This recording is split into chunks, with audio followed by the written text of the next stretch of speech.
अल्हम्दुलिल्लाह double gold medallist हूँ। तो उसके अलावा मैं चाहती थी मैं कुछ और करूँ। आपके पास अगर जेब में 500 या 5000 या 10,000 है, तो आपने ये खुद ने सोचना है, डिसाइड करना है कि आपने करना क्या है।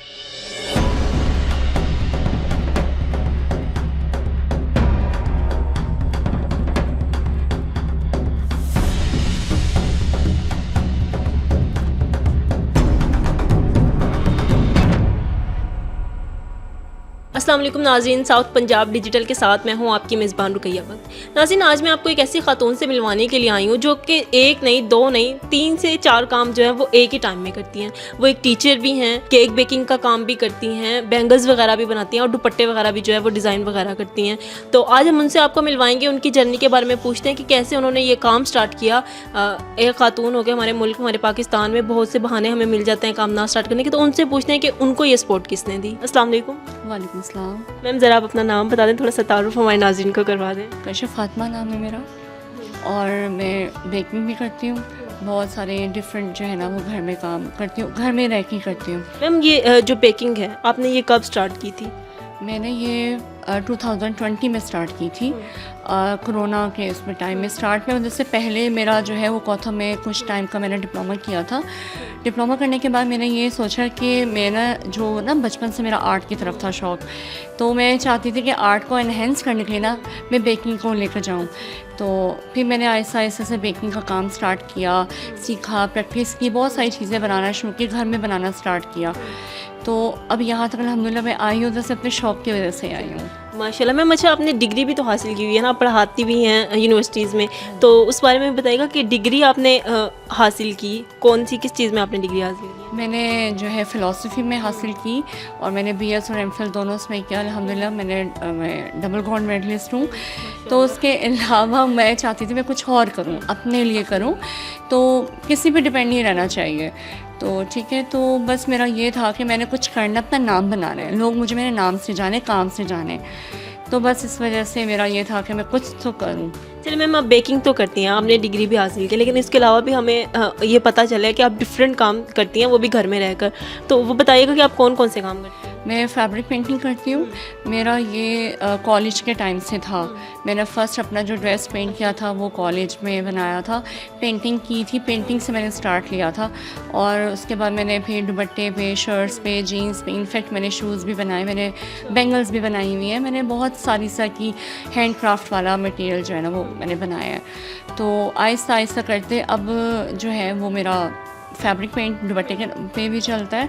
उस पे जो है डिफरेंट एम्बेलिश वगैरह करना, फिर पर्ल्स हैंड बैग बनाना, वो मैंने बनाया। फ़र्स्ट ट्रायल किया था, अल्हम्दुलिल्लाह वो बहुत अच्छा मेरा गया, तो वो मैंने बना के रखे हुए हैं। इसी तरह डिफरेंट चीज़ें मैं बना के करती रही हूँ। मैम, एक ये होता है ना कि हमने तालीम हासिल की है और आप तो हैं भी गोल्ड मेडलिस्ट, और हमारे जैसे तो हैं पूरे सूरे बच्चे, उसके बावजूद भी हम लोग ना कुछ स्टेप लेने से डरते हैं। आपने गोल्ड मेडलिस्ट था, उसके बावजूद भी आपने मतलब इस चीज़ में कदम रखा, तो थोड़ा घबराहट नहीं हुई या फिर परेशानी हुई, ये सोचा नहीं कि यार अगर पैसे ज़ाया चले गए या कुछ ऐसा हुआ, तो इस तरह का कोई थॉट्स आपके जहन में, तो उनसे आपने कैसे, उन पर कैसे काबू पाया? मैंने ये सोचा था कि मैंने कुछ करना है। डिग्री भी मैंने ये नहीं सोचे कहा था कि मैं ये करूँगी तो मेरा आगे बहुत ये अर्निंग होगी या ऐसा कुछ होगा। बस मैं कुछ डिफरेंट पढ़ना चाहती थी। तो जब ये सब्जेक्ट मैंने सेलेक्ट किया तो बड़ा सोच समझ के, कि मैं डरी भी हुई थी कि आगे मेरा चलेगा या नहीं चलेगा। अल्हम्दुलिल्लाह वो निकला मेरा। और उसमें ये होता है कि आपकी जो थिंकिंग है ना वो और भी ज़्यादा स्ट्रॉन्ग हो जाती है। आप एनालिसिस ईज़िली कर सकते हो इस डिग्री के करने के बाद। तो मेरा ये था कि मैं कुछ और करूँ, हट कर करूँ। टीचिंग मेरा जो है वो पैशन नहीं है, जस्ट प्रोफेशन की बेस मैंने इसको चलाया कि मैं आगे जो मेरा अपना पर्सनल इंटरेस्ट है ना, बेकिंग का है, आर्ट का है, वो चीज़ को लेकर जाऊँ।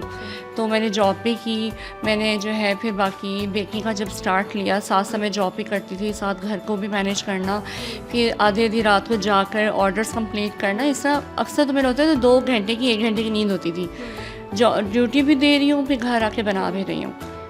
मैम ये होती है ना कि जब आप काम स्टार्ट करने लगते हो तो जैसे कि मैंने शुरू में बात की, बहुत से वसाइल नहीं होते हमारे पास। अमूमन ख़वातीन के पास ये बहाना तो ज़रूर होता है कि मेरे पास ये चीज़ नहीं है तो मैं कैसे काम स्टार्ट करूँ, कोई मुझे सपोर्ट नहीं करता है, तो ये सब। अब आपने मतलब बगैर घर से बाहर निकले, घर में रहते हुए आप ये सब काम कर रही हैं, तो इस सब चीज़ों को आपने कैसे देखा? देखिए, जो सपोर्ट की बात है ना, पहले तो खुद ही स्टैंड लेना होता है। सपोर्ट लोग आपको बाद में करते हैं, पहले कोई नहीं करता है। हाँ, आपके जो अपने पेरेंट्स होते हैं ना, वो आपको इतनी हिम्मत दे दें कि आप जो करना चाहते हैं ना कर लें। और हकीकत ये है कि पैसे के बगैर तो कुछ भी नहीं है। आपके पास अगर जेब में 500 या 5000 या 10,000 है, तो आपने ये खुद ने सोचना है, डिसाइड करना है कि आपने करना क्या है। एक इंसान जिसने इंडिपेंडेंट होना है ना, वो ये फ़ैसला कर लेता है कि मैंने कुछ करना है ना, बनना है, तो वो कहीं ना कहीं से रिसोर्सेज भी इकट्ठे कर लेता है, हर चीज़ को मैनेज भी कर लेता है, सेविंग भी करते हैं, जॉब भी करते हैं, बहुत सारी चीज़ें करता है। ये उसके बाद ये बहाना नहीं होता कि मैं क्या करूँ, मैं कैसे करूँ। बहुत सारे बीच में पैनिक अटैक होते हैं इस चीज़ों के कि काम नहीं चल रहा, बन नहीं रहा, मैं छोड़ दूँ। मैंने भी सोचा था कि मेरे बीच में बहुत सारे ऑर्डर्स नहीं आ रहे थे, मैं बहुत एक लॉन्ग टर्म के लिए बिल्कुल वो आ गया था, स्पेस आ गया था, तो मैंने सोचा मैं कर दूँ। मैंने कहा नहीं, अब लिया है स्टैंड तो मैंने करना है उसको पूरा, और अल्लाह का करम जितना भी चल रहा है बहुत अच्छा चल रहा है, तो मैं सेटिस्फाई हूँ अपने काम से। तो मैम जब आपने ये स्टेप लिया तो फैमिली ने सपोर्ट किया? क्योंकि मतलब आप देखें ना, आपने एक डिग्री हासिल किया तो माँ बाप कहते हैं कि इतने पैसे लगाए हुए हैं, डिग्री हासिल किया, उसके बावजूद तुम ये काम स्टार्ट कर रही हो। ऐसा होता है ना कि मतलब फिर घर वाले, फैमिली, मैं शादी के बाद फिर हस्बैंड की सपोर्ट, तो वो सारी सपोर्ट आपको मिली? वो देखिए, पेरेंट्स का, मेरे फादर का वो कोई ऐसा इंटरेस्ट नहीं था कि मैं जॉब करूं। वो कहते थे पढ़ना है तो ठीक है, 100 बिस्मिल्लाह, जो पढ़ना है पढ़ो। उसके बाद मेरा अपना था कि मैं कुछ अपने लिए करूं।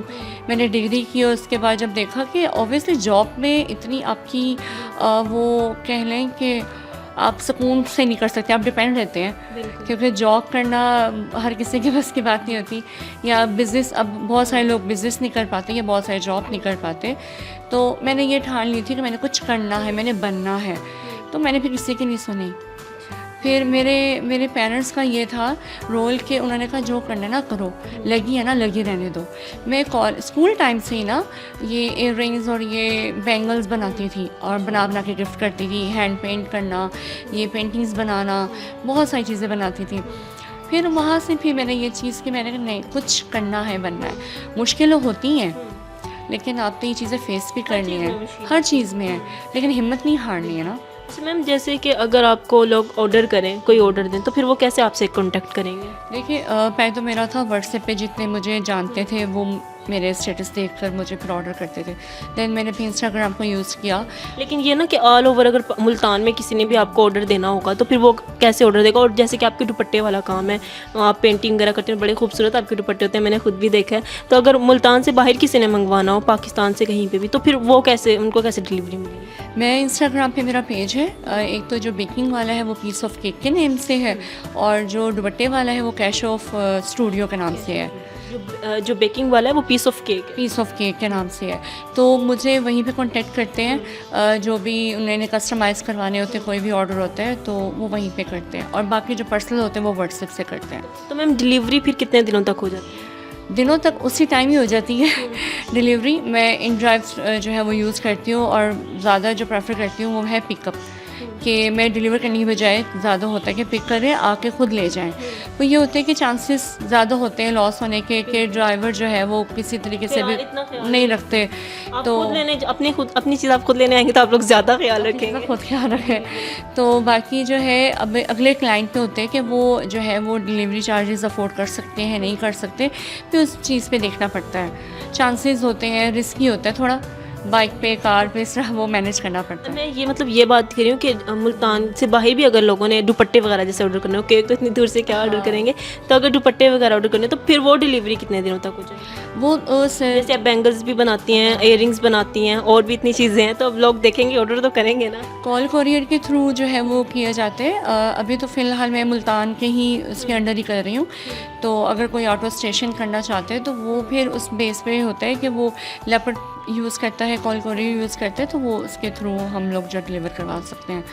बाकी मुल्तान में मेरा होता है कि मेन मुल्तान ही चले। अच्छा मैम, ये होता है ना कि मतलब जब हम किसी के ऊपर, मतलब पेरेंट्स के ऊपर, लेकिन हम वो हमें फील नहीं करवाते, हमें खुद फील होता है कि हम उनके ऊपर डिपेंड हो रहे हैं या बोझ बन रहे हैं। अब आप इंडिपेंडेंट हो गई हैं, ठीक है, और बहुत सी ऐसी ख़वातीन हैं जो इंडिपेंडेंट होना चाहती हैं लेकिन कोशिश करती हैं, लेकिन यही बहाने के मतलब वसाइल नहीं मिल रहे या कोई रास्ता नहीं नज़र आ रहा। तो आपको ये इंडिपेंडेंट जब आप हुई तो कैसा फ़ील हुआ आपको, और उनको क्या मैसेज देना चाहेंगी जो इंडिपेंडेंट होना चाहते हैं लेकिन उनको रास्ते नहीं मिल? इंडिपेंडेंट होने के लिए ना बहुत सारी चीज़ें फेस करनी पड़ती कि एक कान से सुने दूसरे कान से निकाल दें। सुनने वाले आपके साथ भी हुआ है ये? बहुत सारी, ये तो होता रहता है, अभी भी होता है। मैंने कहा तो हर किसी का अपना एक पॉइंट होता है, आपकी अपनी थॉट होती है कि कौन क्या सोचता है। अगर आप लोगों की सोच पे रहने लग गए तो फिर आप गए, आप कुछ नहीं बन सकते। तो इग्नोर करें, और जो सोर्सेज हैं, सोर्सेज बहुत सारे हैं। पहले तो एक सेविंग करें, अगर पैसे नहीं हैं पेरेंट्स के साथ जो है आप इतनी बात करें कि वो आपके साथ एक डील कर सकें, सपोर्ट करें आपको, ठीक है। पेरेंट्स के बगैर तो कुछ नहीं है। तो पहले फर्स्ट तो आप अपने घर वालों को जैसे करें। कि अभी जैसे पाकिस्तान के हालात चल रहे हैं, डिग्री करने के बावजूद भी नौजवानों को जो है जॉब तो मिलती नहीं है। अगर आप कंपैरिजन करें कि एक तरफ डिग्री रखी है और दूसरी तरफ रखा है अपना बिजनेस, तो आप क्या कहेंगे कि क्या चूज़ करना चाहिए? बिज़नेस करना चाहिए। मेरा टाइम टू टाइम एक्सपीरियंस जो है चेंज होता जा रहा है। पहले मैं जॉब प्रेफर करती, जब मैंने देखा कि जॉब इतनी आपके रिस्की है, आज है कल नहीं है। लेकिन बिज़नेस में आपका स्ट्रगल बहुत ज़्यादा है, पेशेंस भी है, हार्ड वर्क भी है। फिर एक टाइम आता है कि वो आपका चल जाता है, लेकिन आपको उसमें पेशेंस रखना ज़रूरी है। मैम कितना टाइम लगता है आपको कितना टाइम लगता है बिज़नेस के लिए? जी? बिज़नेस के लिए देखिए, आपको 2 साल भी लग सकते हैं, 5 साल भी लग सकते हैं, 10 साल भी लग सकते हैं। ये आपके अपनी काम करने पे है कि आप हार्ड वर्क कितने हैं, आपकी अपनी मेहनत कितनी जा रही है। बाकी लोगों का काम है कहना कि नहीं होगा, ख़राब है, ये है सब कुछ, तो ये चीज़ें इग्नोर करें। मैम 2020 में आपने स्टार्ट किया था और अब 2025 चल रहा है, आपने कितना अचीव किया है? आपको लगता है कि आपकी मेहनत का सिला आपको मिल रहा है? देखिए, सोचने को तो बहुत सारी चीज़ें हैं कि मिलना चाहिए, लेकिन वो कहते हैं ना, हिम्मत और सब्र साथ चल रही होती है। तो होप है कि और भी आगे ज़्यादा अच्छी मिलेगा। तो बस मेहनत करेंगे तो ज़रूर मिलेगा, एक ना एक दिन ज़रूर मिलेगा। ज़रूर मिलता है। बहुत सारी चीज़ें हैं, अब ज़रूरी नहीं है कि अगर आप एक जगह पे मेहनत कर रहे हैं और आपको उसी टाइम रिवॉर्ड मिल जाए, ऐसा नहीं है। लाइफ में किसी भी एक जगह पे ऐसी सारी चीज़ें आपको इकट्ठी नहीं मिल पाती। तो टाइम टू टाइम जो है ना, आपको चीज़ें देख के मिलती हैं, समझ आती हैं, तो आप सीखते हैं ना, एकदम तो कुछ भी नहीं मिलता। तो मेरी कोशिश तो यही है कि मैं इसको आगे एज़ अ बेकरी लेकर जाऊँ, मैं अपने नाम से ही चलाऊँ। तो बाकी आगे अल्लाह हिम्मत दे, चलेगा तो ज़रूर इंशाल्लाह। चले मैम, जब आपकी इंशाल्लाह जब बेकरी बनेगी तब भी हम आपके पास ज़रूर इंटरव्यू करने आएंगे। ज़रूर। चलें ठीक है जी। नाज़रीन, जैसा कि आपने देखा, ये भी एक खातूनी थी जो बग़ैर किसी बहाने के, अगर आपने कोई काम स्टार्ट करना है तो एक दफ़ा आप एक स्टेप लें। जब आप एक स्टेप लेंगे तो बातें करने वाले बहुत से लोग होते हैं, इग्नोर करना आपने सीखना है। तो जब आप मेहनत करेंगे, एक ना एक दिन आपको कामयाबी ज़रूर मिलेगी। कुछ लोग होते हैं कि डिसहार्ट हो जाते हैं, कुछ टाइम मेहनत करते हैं और फिर सोचते हैं कि भाई कुछ हासिल नहीं हो रहा तो छोड़ देते हैं, फिर अगले काम को पकड़ते हैं। जब ऐसे आप एक काम को छोड़ के दूसरे और दूसरे को छोड़ के तीसरे के पीछे भागते रहेंगे तो फिर बस आप भागते ही रहेंगे, हासिल कुछ नहीं कर पाएंगे। तो एक काम पे लगे रहें, मेहनत करें। मुझे उम्मीद है कि आपको आपकी मेहनत का फल ज़रूर मिलेगा। ये थी हमारी आज की वीडियो। मज़ीद वीडियोस देखने के लिए देखते रहिए साउथ पंजाब डिजिटल। तब तक के लिए अल्लाह हाफिज़।